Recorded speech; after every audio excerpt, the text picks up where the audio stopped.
বন্ধুরা, তোমরা সকলে দেখছো all India rankers YouTube channel এবং আজকে আমরা চলে এসেছি আমাদের গতকাল যে খেলাটা হয়েছে আইপিএল 2025 তার ফাইনাল খেলা হয়ে গেছে এবং আমরা সকলে জানি যে এখানে কিন্তু রয়্যাল চ্যালেঞ্জার্স বেঙ্গালুরু পাঞ্জাব কিংসকে কিন্তু হারিয়ে তারা কিন্তু জয়লাভ করেছে 2025-এর প্রথমবার ফার্স্ট টাইম কিন্তু এই আইপিএল 2025 কিন্তু জয়লাভ করলো। ঠিক আছে, তো আমরা দেখে নেব সমস্ত তথ্য যেগুলো আমাদের এক্সামের জন্য গুরুত্বপূর্ণ। তো তোমরা সকলে কিন্তু একটা লাইক করে দেবে এবং শেয়ার কিন্তু সকলে করে দেবে। সাবস্ক্রাইব করে রাখবে চ্যানেলটিকে যাতে হারিয়ে না যায় এবং পাশে দেওয়া বেল আইকনটা প্রেস করে রাখবে যাতে নোটিফিকেশন সঙ্গে সঙ্গে পাওয়া যায়। টেলিগ্রামের লিঙ্ক ডেসক্রিপশন বক্সে পেয়ে যাবে, সেখানে গুরুত্বপূর্ণ সমস্ত আপডেট সবার প্রথম পেয়ে যাবে। তো চলো আজকের আমাদের যে টপিকটা শুরু হচ্ছে এখান থেকে, টাটা আইপিএলের নতুন চ্যাম্পিয়ন হয়েছে, যেটা কিন্তু অবশ্যই কিন্তু টাটা আইপিএলের যে নতুন champion Royal Challengers Bengaluru Punjab কিংসকে 6 রানে কিন্তু পরাজিত করে প্রথমবারের মতো এই টাটা আইপিএল এটা কিন্তু আমাদের যে খেলার যে শিরোপা সেটা কিন্তু জিতে নিয়েছে। তো অবশ্যই এখানে কিন্তু যে বিজয়ী দল আরসিবি, রয়্যাল চ্যালেঞ্জার্স বেঙ্গালুরু এবং রানার্স আপ হয়েছে কিন্তু পাঞ্জাব কিংস। আর পাঞ্জাব কিংসের অধিনায়ক কে ছিলেন অবশ্যই শ্রেয়স আয়ার। ঠিক আছে, তো চলো আমরা কিন্তু দেখে নিই সমস্ত ইম্পর্টেন্ট আপডেটগুলো যেগুলো আমাদের এক্সামের জন্য গুরুত্বপূর্ণ রয়েছে। ফার্স্টে আমরা দেখে নেব এখানকার যে ফাইনাল ম্যাচটা অনুষ্ঠিত হয়েছিল সেটা কোন স্টেডিয়ামে হয়েছিল। তো এখানে যে ফাইনাল ম্যাচটা অনুষ্ঠিত হয়েছিল যেটা কিন্তু নরেন্দ্র মোদী স্টেডিয়ামে হয়েছিল, যেটা আহমেদাবাদে অবস্থান করছে। ঠিক আছে, গুরুত্বপূর্ণ স্টেডিয়াম একটা, গুজরাটে অবস্থান করছে, গুজরাটে আহমেদাবাদে অবস্থান করছে এই নরেন্দ্র মোদী স্টেডিয়াম, যেটাকে আমরা মন্টেরা স্টেডিয়াম নামেও কিন্তু চিনে থাকি। তো এখানে আমাদের যে ইভেন্টটা সেটা হয়েছে কবে, কত তারিখ থেকে কত তারিখে, 22 মার্চ থেকে শুরু করে 3 জুন 2025-এর মধ্যে এই ইভেন্টটা কিন্তু কমপ্লিট করানো হয়েছে। এবং আমরা জানি যে মাঝখানে তোমাদের যে ভারত পাকিস্তানের যে সমস্যার জন্য সেখানে কিন্তু স্থগিত করা হয়েছিল, তার জন্য এটা একটু কিছুদিন তোমাদের বেশি টাইম লেগে গেল। তো এখানে আমাদের দেখতে হবে এখানে টোটাল কিন্তু ভারতের 13টি শহরে কিন্তু এটা কিন্তু আয়োজন করা হচ্ছে। আর এটা কততম এডিশন এই বছরের, যেটা কিন্তু 18তম এডিশন এই বছরের সংস্করণ। ঠিক আছে, আর এখানে স্পন্সর কে ছিলেন, অবশ্যই টাইটেল স্পন্সর ছিলেন টাটা, এই জন্য এটাকে আমরা টাটা আইপিএল বলা হচ্ছে। ঠিক আছে, চলো পরের কোশ্চেনে স্লাইডে দেখি গুরুত্বপূর্ণ কিছু আছে। হ্যাঁ, এখানে রয়েছে ক্রিকেটের যে ফরম্যাট ছিল এটা কিন্তু অবশ্যই টি20 ক্রিকেটের ফরম্যাটে ছিল। এখানে উদ্বোধনী অনুষ্ঠান হয়েছিল যেটা কিন্তু কলকাতাতে অনুষ্ঠিত হয়েছিল। এবং এখানে উদ্বোধনী যে ম্যাচ যেটা কিন্তু 22 মার্চ 2025-এ কলকাতা নাইট রাইডার্স অর্থাৎ কেকেআর এবং রয়্যাল চ্যালেঞ্জার্স বেঙ্গালুরু অর্থাৎ আরসিবির মধ্যে কিন্তু এটা হয়েছিল ইডেন গার্ডেন স্টেডিয়াম কলকাতায়। কোথায় হয়েছিল প্রথম যে ম্যাচ, যেটা কিন্তু অবশ্যই ইডেন গার্ডেন স্টেডিয়ামে হয়েছিল। এবং শেষ যে ফাইনাল ম্যাচ যেটা কিন্তু অনুষ্ঠিত হয়েছিল আমাদের কোথায়, অবশ্যই গুজরাটের আহমেদাবাদের স্টেডিয়ামে, যেটাকে আমরা মন্টেরা স্টেডিয়াম বা নরেন্দ্র মোদী স্টেডিয়াম নামে কিন্তু আমরা চিনছি। তো এখান থেকে আমাদের দেখতে হবে সবচেয়ে সফল যে টিম রয়েছে এই আইপিএলের ইতিহাসে সেই দুটো টিম কারা। এখানে কিন্তু দুটো টিম রয়েছে যারা কিন্তু 5বার করে কিন্তু তারা কিন্তু অলরেডি জয়লাভ করেছে। কে? মুম্বাই ইন্ডিয়ান্স এবং চেন্নাই সুপার কিংস। ঠিক আছে, আর আরসিবি কিন্তু এই প্রথমবার কিন্তু তারা কিন্তু জয়লাভ করলো, যদিও তারা কিন্তু এর আগেও কিন্তু 3বার ফাইনালে কিন্তু উঠেছিল কিন্তু তারা জিততে পারেনি। ঠিক আছে, তো যাই হোক এবার কিন্তু তারা জিতে নিয়েছে। আর 5বার কিন্তু উইনার্স টিম, তাদের নাম হচ্ছে মুম্বাই ইন্ডিয়ান্স এবং চেন্নাই সুপার কিংস। ঠিক আছে, চলো এবার বাদ বাকি যে সমস্ত ইম্পর্টেন্ট আপডেটগুলো রয়েছে সেগুলো আমরা এমসিকিউ ফরম্যাটের মাধ্যমে সবকিছু কভার করে নেব। ঠিক আছে, চলো আমাদের ফার্স্ট যে কোয়েশ্চেন অ্যান্সার শুরু হচ্ছে এখান থেকে, কোন দল টাটা আইপিএল 2025-এর শিরোপা জিতে নিয়েছে? টাটা আইপিএলে 2025-এর যে শিরোপা জিতে নিয়েছে সেটা কোন দল? অপশান রয়েছে আমাদের কাছে 4টি, তোমরা অ্যান্সার করার চেষ্টা করবে। অবশ্যই এখানে কিন্তু আশা করছি সকলে অ্যান্সার দিতে পারবে, কারণ এই টপিকটা সকলের জানা। ঠিক আছে, অজানা বলে কারণ নেই। তো অবশ্যই আমাদের এখানে রাইট অ্যান্সার যেটা হবে সেটা হচ্ছে রয়্যাল চ্যালেঞ্জার্স বেঙ্গালুরু। আর যে সমস্ত টপিকগুলো তোমাদের অজানা সেগুলো তো আমাদের এখানে রয়েছে কোশ্চেনের মাধ্যমে, সেটা তোমরা জেনে যাবে। পরের প্রশ্ন রয়েছে, টাটা আইপিএল 2025-এর যে ফাইনাল ম্যাচটি খেলা হয়েছিল সেটা কোথায় খেলা হয়েছিল? আমরা একটু আগেই দেখে নিলাম সেটা কিন্তু আমরা দেখলাম কোথায় কোথায় তোমরা অ্যান্সার করার চেষ্টা করো। গুজরাটের আহমেদাবাদ স্টেডিয়াম, যেখানে নরেন্দ্র মোদী স্টেডিয়াম অবস্থান করছে, যেটাকে আমরা মন্টেরা স্টেডিয়াম হিসাবে চিনি, তো সেখানেই কিন্তু হয়েছিল এই ফাইনাল ম্যাচ। আর প্রথম ম্যাচটা খেলা হয়েছিল কোথায়? যেটা কিন্তু প্রথম ম্যাচ কিন্তু খেলা হয়েছিল ইডেন গার্ডেন কলকাতা। ঠিক আছে, চলো পরের কোশ্চেন আছে, 2025 সালের টাটা আইপিএলের অরেঞ্জ ক্যাপ বিজয়ী কে? অরেঞ্জ ক্যাপ এখানে বিজয়ী হয়েছেন, তার নাম কি? অবশ্যই কিন্তু আমাদের রাইট অ্যান্সার কোনটা হবে দেখে নাও। অরেঞ্জ ক্যাপের জন্য এখানে তোমাদের এখন বলবো না, এটা তোমাদের পরেও কোশ্চেনে রয়েছে। তো অরেঞ্জ ক্যাপ এখানে কিন্তু জিতে নিয়েছেন, তার নাম সাই সুদর্শন। তিনি কিন্তু এখানে অরেঞ্জ ক্যাপ জিতে নিয়েছেন। পরের প্রশ্ন, 2025 সালের আইপিএলে পার্পেল ক্যাপ কে জিতে নিয়েছেন? তো পার্পেল ক্যাপ কে জিতেছেন? অপশান আমাদের কাছে 4 রয়েছে, অ্যান্সার করবে তোমরা এবং তোমরা পারলে বলবে অরেঞ্জ ক্যাপ এবং পার্পেল ক্যাপটা কিসের জন্য দেওয়া হয়ে থাকে। তো সেটার প্রশ্ন আমরা রেখেছি, লাস্টের দিকে পাবে। তো রাইট অ্যান্সার যেটা হয়ে যাবে আমাদের, যে পার্পেল ক্যাপ জিতে নিয়েছেন তার নাম প্রসিদ্ধ কৃষ্ণা। প্রসিদ্ধ কৃষ্ণা তিনি কিন্তু এখানে জিতে নিয়েছেন পার্পেল ক্যাপ। নেক্সট কোয়েশ্চেন আছে, 2025 সালে টাটা আইপিএলে এখানে কিন্তু মৌসুমের উদীয়মান খেলোয়াড় কে ছিলেন? উদীয়মান খেলোয়াড় হিসেবে বলা হচ্ছে যে এখানে কিন্তু তিনি ছিলেন, তার নাম কি? সাই সুদর্শন। ঠিক আছে, এই গুরুত্বপূর্ণ ইম্পর্টেন্ট কোয়েশ্চেনগুলো, এগুলো কিন্তু আমাদের এক্সামের জন্য গুরুত্বপূর্ণ রয়েছে। আর তোমাদের বলে রাখি, এখানে কিন্তু আমাদের টোটাল যে পার্টিসিপেট করেছিল টোটাল কতগুলো তোমাদের কিন্তু কতগুলো দল, যেখানে কিন্তু 10টি কিন্তু দল কিন্তু এখানে কিন্তু পার্টিসিপেটটা করেছিল। ঠিক আছে, আর কতগুলো ম্যাচ খেলা হয়েছিল? অবশ্যই কিন্তু 74টি টোটাল ম্যাচ কিন্তু নাম্বার অফ ম্যাচ কিন্তু এখানে খেলা হয়েছিল। ঠিক আছে, আর অবশ্যই দেখতে হবে এখানে যে মোস্ট ভ্যালুয়েবল প্লেয়ার কে ছিলেন। অবশ্যই রাইট অ্যান্সার কোনটা হবে তোমরা বলবে সেটা? সূর্যকুমার যাদব। সূর্যকুমার যাদব তিনি কিন্তু মোস্ট ভ্যালুয়েবল প্লেয়ার ছিলেন এবং তিনি কোন টিমের থেকে খেলেছিলেন? মুম্বাই ইন্ডিয়ান্স। কোথা থেকে? মুম্বাই ইন্ডিয়ান্স। আর এখান থেকে আর কি কোয়েশ্চেন আসতে পারে তোমাদের? মোস্ট রান কে করেছিলেন, এটাও আসতে পারে, মোস্ট উইকেটও আসতে পারে। তো মোস্ট রান কে করেছিলেন অবশ্যই বলবে, যেটা কিন্তু এই যে আমরা দেখলাম সাই সুদর্শন, তিনি কিন্তু মোস্ট রান তিনি কিন্তু করেছেন, রান সংখ্যা 759। ঠিক আছে, গুজরাট টাইটানের তিনি কিন্তু। ঠিক আছে, আর এগুলো দেখতে হবে। আর সবথেকে বেশি উইকেট কে নিয়েছিলেন, যেটা কিন্তু অবশ্যই এই কৃষ্ণা। ঠিক আছে, অবশ্যই তার নাম দেখে রাখতে হবে, তিনি কিন্তু মোস্ট উইকেট তিনি কিন্তু নিয়েছেন, তিনি কিন্তু গুজরাট টাইটানের কিন্তু। ঠিক আছে, তো অত্যন্ত গুরুত্বপূর্ণ যে কোয়েশ্চেনগুলো সেগুলো তোমাদের কিন্তু দেখে রাখতে হবে। পরের প্রশ্ন আমরা যেটা চলে যাব,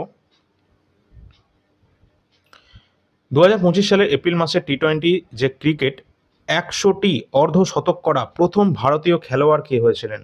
100টি অর্ধশতক করা প্রথম ভারতীয় খেলোয়াড় হয়েছিলেন, তার নাম কি? গুরুত্বপূর্ণ কোশ্চেন রয়েছে, রোহিত শর্মা, রাহুল, নাকি কোহলি, নাকি গিল? অবশ্যই রাইট অ্যান্সার যেটা হয়ে যাবে বিরাট কোহলি। তিনি কিন্তু 100টি অর্ধশতক করা প্রথম ভারতীয় খেলোয়াড় হয়েছিলেন। ঠিক আছে, তো গুরুত্বপূর্ণ কোশ্চেন, যেটা কিন্তু টি20 ক্রিকেট এখান থেকে আমাদের কিন্তু এক্সামে কিন্তু জিজ্ঞাসা করা হয়। অলরেডি কিন্তু আমাদের এর আগেও কিনা ক্লাস কিন্তু আমরা দিয়েছি, তোমরা সেটা দেখে নেবে। এছাড়া ওডিআই যে ক্লাসগুলো ছিল সেটাও কিন্তু দেখে যাবে, এক্সামের জন্য গুরুত্বপূর্ণ রয়েছে ওগুলো। পরের প্রশ্ন রয়েছে, 2025 সালের আইপিএলে 3টি ভিন্ন দলের অধিনায়ক হিসাবে প্রথম ভারতীয় কে হলেন? তিনটি তিনি কিন্তু অধিনায়ক ছিলেন, অবশ্যই তিনি প্রথম ভারতীয় হলেন 3টি ভিন্ন দলের, তার নাম কি? রাইট অ্যান্সার যেটা হয়ে যাবে রয়েছে আমাদের অপশান নাম্বার 1, অজিঙ্কা রাহানে। তিনি কিন্তু এখানে পরপর যে বিভিন্ন তিনটে দলের কিন্তু অধিনায়ক হিসাবে প্রথম ভারতীয় তিনি কিন্তু হয়েছেন। পরের কোশ্চেন যাওয়ার আগে তোমাদের বলে রাখি, এনটিপিসি সামনে এক্সাম, কালকে থেকে শুরু হচ্ছে আমাদের এক্সাম গ্র্যাজুয়েশন লেভেল। তোমরা যারা এনটিপিসি আন্ডার গ্র্যাজুয়েট লেভেলের স্টুডেন্ট রয়েছে, তোমাদেরও কিন্তু নোটিফিকেশন খুব তাড়াতাড়ি দিয়ে দেবে কবে থেকে তোমাদের এক্সাম শুরু হচ্ছে, সব কিছু তোমরা বিস্তারিত জানতে পারবে। তার আগে তোমরা যদি এই পিডিএফটা সংগ্রহ করে না থাকো, তাড়াতাড়ি করে নাও, কারণ এখান থেকে প্রশ্ন তোমরা অবশ্যই কমন পাবে, কারণ এটা গ্র্যাজুয়েট এবং আন্ডার গ্র্যাজুয়েটের লাস্ট 2020-21 133টা শিফটের এনটিপিসিতে আসা সমস্ত কোয়েশ্চেন অ্যান্সারগুলো রয়েছে। কতগুলো কোয়েশ্চেন রয়েছে? 5000 প্লাস কিন্তু নাম্বার অফ কোয়েশ্চেন রয়েছে, আর এখান থেকে প্রশ্ন আসতে অবশ্যই আসবে কিন্তু একদম। ঠিক আছে, তো এখানে টোটাল নাম্বার অফ পেজ আছে, যেটা কিন্তু 300টারও কিন্তু নাম্বার অফ পেজেস আছে, আর এখানে টোটাল কিন্তু 2টো পিডিএফের মধ্যে তোমরা এটা পেয়ে যাবে। সুতরাং এখানে যে সমস্ত কোয়েশ্চেন অ্যান্সারগুলো রয়েছে অত্যন্ত গুরুত্বপূর্ণ রয়েছে আমাদের রেলের এনটিপিসি এক্সামের জন্য। সামনে তোমরা যে কোনো এনটিপিসির এক্সাম দাও না কেন, সেটা এই বছরই হোক কিংবা সামনে 2026-এর এক্সামে দাও না কেন, তোমাদের এই প্রিভিয়াস ইয়ার কোয়েশ্চেনগুলো কিন্তু পড়তেই হবে, কারণ এখানে 5000 প্লাস কোয়েশ্চেন রয়েছে, এখান থেকে প্রশ্ন আসবে। তো এই যে নাম্বার রয়েছে, এই নাম্বারের মাধ্যমে তোমরা হোয়াটসঅ্যাপের মাধ্যমে যোগাযোগ করবে, ডিসক্রিপশনে বা কমেন্ট সেকশনে তোমরা এই নাম্বারটি পেয়ে যাবে। 99 টাকা দিয়ে তোমরা কিন্তু পেয়ে যাবে 133টা শিফটে 5000 প্লাস নাম্বার অফ কোয়েশ্চেন রয়েছে এখানে। ঠিক আছে, আর এর সলিউশন কিন্তু এই চ্যানেলেই কিন্তু রয়েছে, তোমরা কিন্তু সেটা দেখে নেবে, প্লেলিস্ট করা আছে। এবং কারেন্ট অ্যাফেয়ার্স কিন্তু অত্যন্ত গুরুত্বপূর্ণ রয়েছে আমাদের এনটিপিসি সহ রেলওয়ে সমস্ত এক্সামের জন্য, কারণ প্রচুর পরিমাণে কারেন্ট অ্যাফেয়ার্স কিন্তু রেলওয়ে কিন্তু তাদের টার্গেটে কিন্তু রয়েছে। ঠিক আছে, তো আমরা 2024-এর সমস্ত এক্সামেই দেখেছিলাম, এবং আমরা আশা করছি যে 2025-এর আমাদের যে রেলওয়ে এনটিপিসি এক্সামটা হতে যাচ্ছে আগামীকাল থেকে গ্র্যাজুয়েট লেভেলের, সেখানে কিন্তু সম্ভাবনা রয়েছে যে 40টি জিকে কোশ্চেনের মধ্যে 10টার মতো কিন্তু কারেন্ট অ্যাফেয়ার্সের কোশ্চেন থাকবে। তো অবশ্যই তোমরা কিন্তু এটা ইগনোর করতে পারবে না, যারা যারা এখনও পর্যন্ত কমপ্লিট করোনি তাড়াতাড়ি করে নাও। এটা রয়েছে 2024-এর জিস্ট, যেটা কিন্তু অত্যন্ত গুরুত্বপূর্ণ রয়েছে। প্রতিটা লাইনে এখানে প্রশ্ন রয়েছে, যেমনটা তোমরা এখানে দেখতেই পাচ্ছ। এবং যেখানে এর সাথে কিন্তু তোমরা পাবে যেটা, এটা তোমাদের রয়েছে 50টা পেজের জিস্ট 2024-এ কারেন্ট অ্যাফেয়ার্স। এছাড়া তোমরা প্রতি মাসের টপ 100 কোশ্চেন পাবে, যেটা জানুয়ারি থেকে ডিসেম্বর 2024-এ কভার করবে। টোটাল তোমরা এই যে 1200+ কোশ্চেন, তার সাথে পাবে এই 50টা পেজের জিস্ট, যেটা টোটাল 2024-এর কারেন্ট অ্যাফেয়ার্সে কিন্তু একদম কমপ্লিট রয়েছে, যেটা তোমরা 80 টাকার মধ্যে পেয়ে যাবে। আর যাদের প্রয়োজন আছে তোমরা যোগাযোগ করবে, ডিসক্রিপশনের নাম্বার দেওয়া আছে। এছাড়া 2025-এর জানুয়ারি, ফেব্রুয়ারি, মার্চ এবং এপ্রিল পর্যন্ত কিন্তু আপডেট করা আছে এখানে। তো এখানে তোমরা এই 4 মাসের কারেন্ট অ্যাফেয়ার্স পেয়ে যাবে 2025-এর, যেখানে কিন্তু প্রিলি থেকে মেন লেভেল পর্যন্ত গুরুত্বপূর্ণ কারেন্ট অ্যাফেয়ার্সগুলো রয়েছে। মোটামুটি তোমরা কিন্তু এখানে নাম্বার অফ কোশ্চেন পাবে 450-এর কাছাকাছি। আর সমস্ত কোশ্চেন ইম্পর্টেন্ট রয়েছে আমাদের prelim exam to mains level exam পর্যন্ত। তো রেলওয়ে, আমাদের CBT 1, CBT 2, এছাড়া আমাদের SSC টিয়ার 1, টিয়ার 2 সমস্ত এক্সামের জন্য কিন্তু গুরুত্বপূর্ণ এই কোশ্চেনগুলো। তো যাদের প্রয়োজন রয়েছে তোমরা কিন্তু 75 টাকা দিয়ে পেয়ে যাবে জানুয়ারি থেকে এপ্রিল 2025-এর কমপ্লিট কারেন্ট অ্যাফেয়ার্স। এর বাইরে আর কিছু করতে হবে না, ঠিক আছে? এছাড়া লাস্ট 10 বছরে আমাদের জীবন বিজ্ঞানের যে সমস্ত কোশ্চেনগুলো রয়েছে বিভিন্ন এক্সামে, রেলওয়ে সমস্ত এক্সামের কোশ্চেনগুলো এবং SSCরও কিছু কোশ্চেন এখানে রয়েছে। টোটাল যে প্রশ্নগুলো রয়েছে এগুলোকে চ্যাপ্টার ওয়াইজ সুন্দরভাবে তোমাদের এখানে সাজানো রয়েছে, যেগুলো তোমরা পেয়ে যাবে 70টা পেজের মধ্যে। এখানে নাম্বার অফ কোশ্চেন আছে 1250+, এবং এটা তোমরা 60 টাকা দিয়ে পেয়ে যাবে। এটা বিশেষ করে railway group D, ALP technician, যে সমস্ত এক্সামে সায়েন্সের পোর্শনটা বেশি আছে সেই সমস্ত এক্সামে কিন্তু এটা গুরুত্বপূর্ণ। আর RPF 2024-এর যে প্রিভিয়াস ইয়ার কোশ্চেন অ্যান্সারগুলো, যেগুলো সাবজেক্ট ওয়াইজ এখানে রয়েছে, যেটা তোমরা এখানে দেখছো, তো এই সমস্ত কোশ্চেনগুলো কিন্তু তোমাদের সাবজেক্ট ওয়াইজ সুন্দরভাবে রয়েছে প্রিন্টেবল ফরম্যাটে। তো অবশ্যই তোমাদের এখানে কিন্তু টোটাল নাম্বার অফ পেজ আছে 55টি, যেটা তোমরা 35 টাকা দিয়ে পেয়ে যাবে। এখানে আমাদের টেলিগ্রাম চ্যানেলের লিঙ্ক রয়েছে, অবশ্যই তোমরা যুক্ত হয়ে যাবে, এবং হোয়াটসঅ্যাপ নাম্বার যুক্ত হবে, যেখানে তোমরা ডেমো PDF সহ সমস্ত PDF কিন্তু এখানে পেয়ে যাবে। এই সমস্ত PDF অ্যাভেলেবেল আছে, যার যাদের প্রয়োজন আছে তোমরা সেটা পেয়ে যাবে। SSC GD 2026 যারা টার্গেট করবে তারা 2024-এর টাকা কমপ্লিট করে নেবে, যেটা কিন্তু 53টা শিফটের বাংলা ভাষা শিফট ওয়াইজ সলিউশন পেয়ে যাবে, এবং 2025-এরটাও তোমরা পাবে, যেটা সাবজেক্ট ওয়াইজ পাবে। আর কারেন্ট অ্যাফেয়ার্স এবং NTPC 500+ কোশ্চেন যাদের প্রয়োজন আছে তাড়াতাড়ি নিয়ে নেবে। পরে কোশ্চেন আছে, IPL-এর ইতিহাসে 300টি ছক্কা মারা প্রথম ভারতীয় খেলোয়াড় কে হয়েছেন? অপশন আমাদের কাছে 4-4টে রয়েছে, তোমরা অ্যান্সার করো, চেষ্টা করো, এখানে অবশ্যই সকলে পারবে এটা। আর তোমাদের বলে রাখি, এই যে আমরা বললাম যে টোটাল দুটো টিম রয়েছে যারা কিন্তু টোটাল 5 বার কিন্তু জিতেছে এই IPL। তো সেই টিমগুলো কে কে ছিল, যেটা কিন্তু চেন্নাই সুপার কিংস ছিল এবং মুম্বাই ইন্ডিয়ান্স ছিল, তাই তো? তো এরা কোন কোন বছরে জিতেছিল, যেটা কিন্তু আমরা দেখবো লাস্ট 2023 সালেও কিন্তু জিতেছিল, যেটা হচ্ছে Chennai Super Kings. 2010, 2011 Chennai Super Kings যেগুলো জিতেছে সেটা হচ্ছে 2010, 2011, 2018 সাল, 2021 এবং ফার্স্টে আমরা দেখলাম সাল 2023। এই 5টি সাল কিন্তু জিতে নিয়েছে, যেটা কিন্তু কে? Chennai Super Kings. এবার আমরা যদি বলি মুম্বাই ইন্ডিয়ান্স কোন কোন সালে জিতেছে, অবশ্যই গুরুত্বপূর্ণ রয়েছে, এটাও আমরা একটু দেখে নিই। যেখানে কিন্তু মুম্বাই ইন্ডিয়ান্স 2013-তে জিতেছিল, সাল 2015-তে, আবার সাল 2017, দেন সাল 2019 অ্যান্ড 2020। তো 2020 পর্যন্ত এই 5 সাল কিন্তু জিতেছে মুম্বাই ইন্ডিয়ান্স। 2013 যেটা কিন্তু দেখতে পাচ্ছ, এটা তোমরা মনে রাখার জন্য এটা দেখতে পারো, যেখানে কিন্তু আমাদের 2 বছরে কিন্তু ডিফারেন্স আমরা দেখতে পাচ্ছি মুম্বাই ইন্ডিয়ান্সের ক্ষেত্রে। 2 যোগ করবে, অর্থাৎ 13 থেকে শুরু করে 19 পর্যন্ত। তারপর আবার এই যে ডিফারেন্সটা, সেটা কিন্তু তোমাদের 1 বছরে হয়ে যাচ্ছে, পরের বছরে জিতে যাচ্ছে। তো এখানে কিন্তু টোটাল 5 বার। এবার আমরা যদি বলি আমাদের কলকাতা নাইট রাইডার্স, তারা কবার জিতছে? তারা কিন্তু এখনো পর্যন্ত টোটাল জিতেছে কতবার? 3 বার। কোন কোন সাল? লাস্ট 2024 সালেও কিন্তু জিতেছিল KKR, আমরা সেটা সকলে জানি। কিন্তু তার আগে কবে? তার আগে কিন্তু 2012-তে এবং 2014-তে, ঠিক আছে? এই সাল কটা দেখে রাখবে, এগুলো কিন্তু গুরুত্বপূর্ণ সালগুলো রয়েছে। তো চলো আমরা আমাদের দেখে নিই আমাদের এই প্রশ্নের অ্যান্সার কোনটা হবে। তোমরা যারা যারা পেরেছো সকলে একটু অ্যান্সার করো, যারা যারা পারোনি।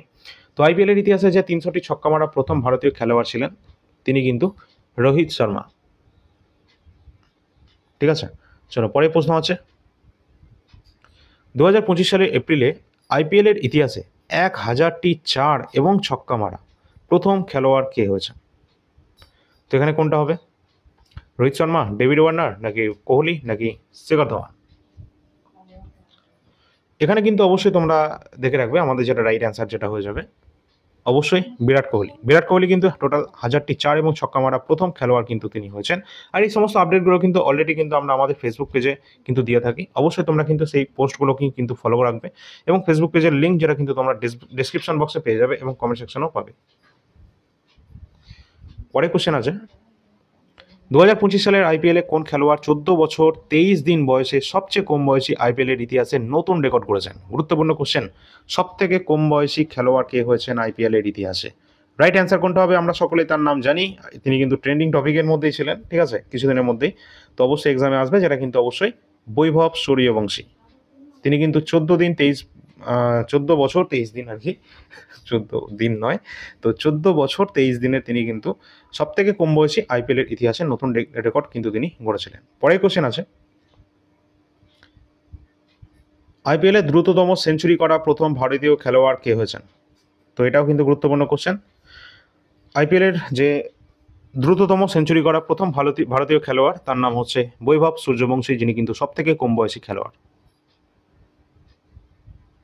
আর তোমরা কমেন্ট সেকশনে জানাবে এই যে বৈভব সূর্যবংশী তিনি কোন টিমের খেলোয়াড়, ঠিক আছে, কোন টিমের হয়ে খেলে, অবশ্যই তোমরা সকলে কিন্তু এটা বলবে। পরে কোশ্চেন আছে, আইপিএল 2025-এর উদ্বোধনী অনুষ্ঠান 22 মার্চ এটা কোন শহরে হয়েছিল? এটা কিন্তু আমরা সকলেই ফার্স্টেই দেখে নিয়েছিলাম। আইপিএলের যে প্রথম যে উদ্বোধনী যে ম্যাচ, যেটা কিন্তু হয়েছিল কলকাতায়। কোথায়? কলকাতায়, ইডেন গার্ডেন। পরে কোশ্চেন আছে, আইপিএল 2025-এর উদ্বোধনী যে ম্যাচটি কোন দুটি দলের মধ্যে খেলাটা হয়েছিল? এটাও বলেছিলাম, যেটা কিন্তু কেকেআর এবং আরসিবির মধ্যে কিন্তু খেলাটা হয়েছিল আইপিএল 2025-এর উদ্বোধনী ম্যাচটি, যেটা কলকাতায় হয়েছিল, ঠিক আছে। পরের কোশ্চেন, আইপিএলে 2025-এর শুরু এবং শেষ তারিখটা কোনটা, অর্থাৎ কোন ডেটের মধ্যে এই ডিউরিংটা ম্যাচটা কমপ্লিট হয়েছে? তো অবশ্যই কিন্তু 22 মার্চে কিন্তু খেলাটা শুরু হয়েছিল এবং খেলাটা কিন্তু গতকাল অর্থাৎ 23 জুন কিন্তু এই খেলা তোমাদের কিন্তু 3 জুন কিন্তু এই খেলাটা কিন্তু তোমাদের শেষ হয়েছে, ঠিক আছে, 2025-এ। পরের প্রশ্ন আছে, 2025 সালে টাটা আইপিএলের কোন সংস্করণ এটা অনুষ্ঠিত হচ্ছে? যেটা কিন্তু আমরা খেলাটা দেখলাম, এটা কিন্তু তোমাদের 2025-এর 18তম এডিশন কিন্তু এটা ছিল। সংস্করণ কত? 18। পরের প্রশ্ন, আইপিএল 2025-এর টাইটেল স্পন্সর কে? তো আমরা তো সকলেই দেখছি টাটা আইপিএল মানে কি? এটা টাটা গ্রুপ হচ্ছে এর স্পন্সর। পরের প্রশ্ন আছে, টাটা আইপিএল 2025-এ কতগুলো দল অংশগ্রহণ করেছিল? টোটাল দলের সংখ্যা ছিল এখানে টোটাল কত? 10টি দল ছিল। এবং টোটাল কতগুলো ম্যাচে খেলা হয়েছিল? এটা কিন্তু আগেই বলেছিলাম কতগুলো ম্যাচে খেলা হয়েছিল, তোমরা বলো, যেটা কিন্তু 74টি ম্যাচে কিন্তু খেলাটা হয়েছিল। পরের প্রশ্ন, 2025 সালের আইপিএলের নিলামে সবচেয়ে দামি খেলোয়াড় কে হয়েছিলেন? আইপিএলের নিলামে সবচেয়ে দামি খেলোয়াড় কে ছিলেন? অবশ্যই রাইট অ্যান্সার যেটা হয়ে যাবে, গুরুত্বপূর্ণ কোশ্চেন, ঋষভ পন্থ কিন্তু তিনি কিন্তু ছিলেন সবচেয়ে দামি খেলোয়াড় আইপিএলের ইতিহাসে। অবশ্যই তোমরা কিন্তু দেখে রাখবে। এবং 27 কোটি, প্রায় কিন্তু 27 কোটি কিন্তু এখানে কিন্তু তার কিন্তু যে প্রাইসটা কিন্তু সেটা ছিল 27 কোটি। পরের কোশ্চেন আছে,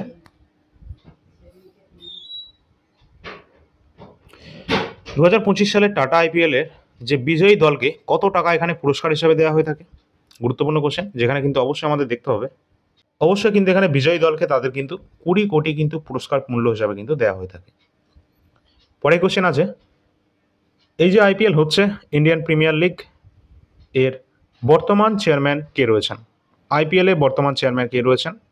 অপশান আমাদের কাছে 4টে রয়েছে।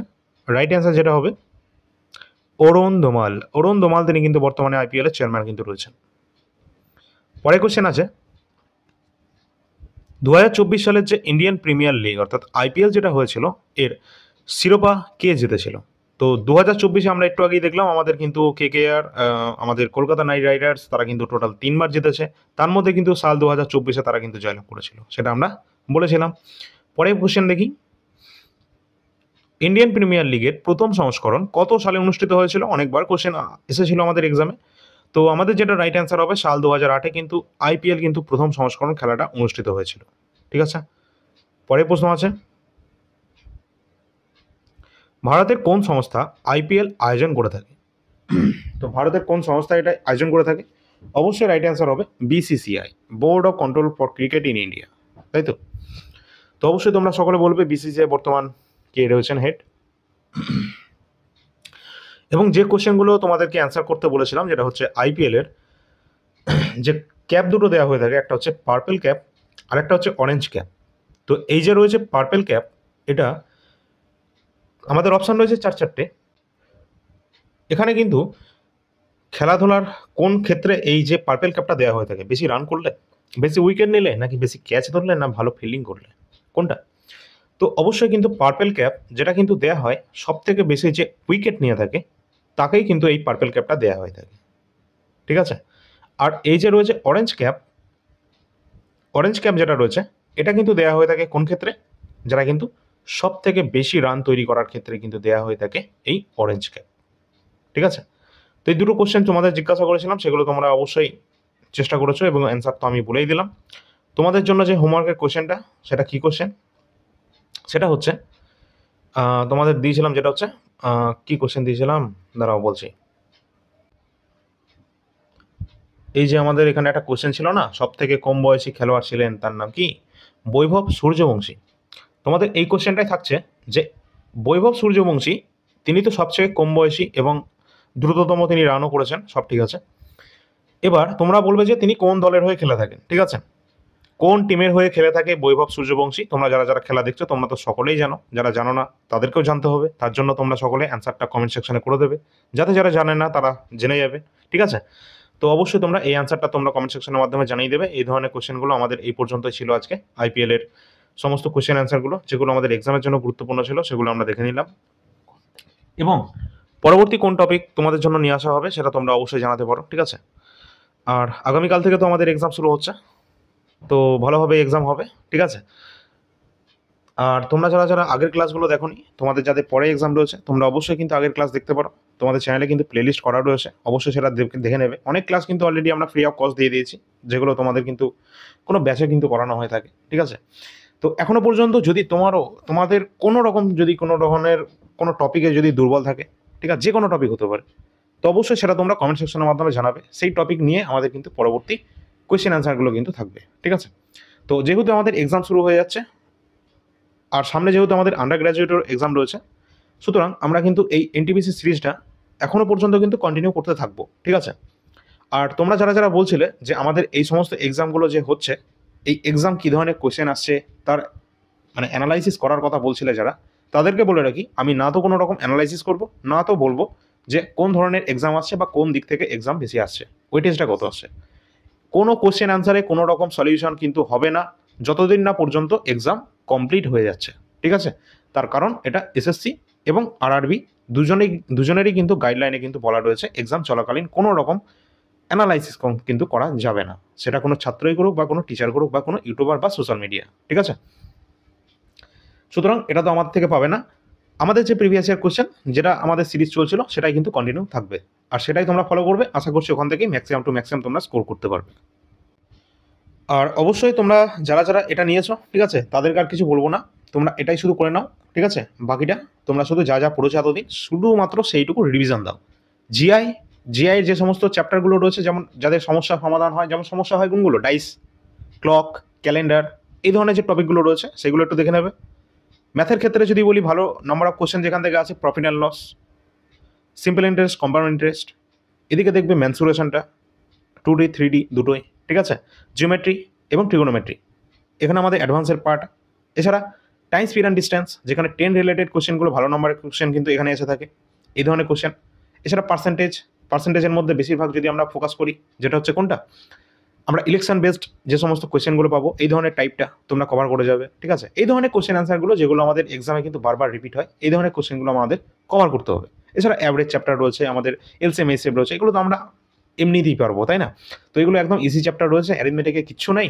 রেলে এক্সামগুলোতে আমরা তো দেখলাম আগের বছরের যে কোশ্চেনগুলো আমি নিজেও দেখেছি, ঠিক আছে, যে ম্যাথগুলো রয়েছে একদম ইজি, ঠিক আছে, কোনো ব্যাপারই না। তো অবশ্যই তোমরা কিন্তু ম্যাথে কিন্তু ফুল স্কোর করতে পারবে, জিআইতে ফুল স্কোর করতে পারবে, এবং জিআইয়ের কিন্তু কিছু কিছু কোশ্চেন রয়েছে যেমন স্টেটমেন্ট বেসড তোমাদের কিন্তু, অর্থাৎ স্টেটমেন্ট কনক্লুশনের মতো কিছু কিন্তু দেওয়া থাকে, ঠিক আছে। অবশ্যই এই ধরনের কোশ্চেনগুলো অনেকটা লেংদি হয়ে থাকে, তোমরা চেষ্টা করবে এই ধরনের কোশ্চেনগুলোকে স্কিপ করে দেওয়ার, ঠিক আছে, ফার্স্টেই দেখলে, অথবা চেষ্টা করবে লাস্টে যদি টাইম থাকে তখন করার, ঠিক আছে, কারণ এগুলো করতে যাবে তো ব্যাস সব শেষ, ঠিক আছে। তো অবশ্যই তোমাদের এক্সাম দিয়ে থাকো, আশা করছি তোমরা ভালো করতে পারবে, ঠিক আছে। আর জিকে সেকশন যেটা আমরা করিয়েছি সেগুলো করে যাও। প্রিভিয়াস ইয়ার যদি এই এনটিপিসিটা যে কোনো বই থাকে বা আমাদের এই পিডিএফ থাকে, এটা কমপ্লিট করে যাও। কারেন্ট অ্যাফেয়ার্স যা দিয়েছি কমপ্লিট করে নাও, এর বাইরে হয়তো সম্ভাবনা থাকবে না, ঠিক আছে। আর যদিও বা থাকে সেটা সবার জন্য কিন্তু সেটা কঠিন হবে, সেটা তোমার একার জন্য নয়, ঠিক আছে।